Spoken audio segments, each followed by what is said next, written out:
Bir Mansur degan kishi bo'lgan ekan deydi. U kishi aytadilarki, hech u kishini xafa qilib bo'lmas ekanda. Xafa bo'lsa ham birpas esdan chiqarib olar ekan.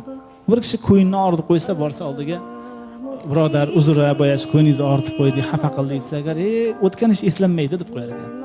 Tamom, bo'ldi, esdan chiqarib olar ekan. Yana kelib kimdir hammasi xafa qilganlar. Mashhur gapi shu, o'zbekcha aytganda o'tgan ishga salovat der ekanda endi. O'tgan ish eslanmaydi deb qo'yar ekan. Keyin u kishi vafot etdi vaqt etib deydi. Vafot etganda u kishini bu solih do'stlari tushlarda ko'radi. Tushda ko'rsa, haligi bu chiroyli hayotda turibdi. Nima topding desa, Robbim roziligini topdim, jannatni topdim deydi. Nima bilan topding deydi. Tushda so'rayapti. Alloh taolo meni qarshisiga turg'izdi deydi. Va men hamma gunohlarimni meni qarshimga qo'ydi. Men o'yladimki halok bo'laman dedi. Tamam dedi. Alloh taolo aytdiki, ey Mansur, o'tgan ish eslanmaydi deb aytdi.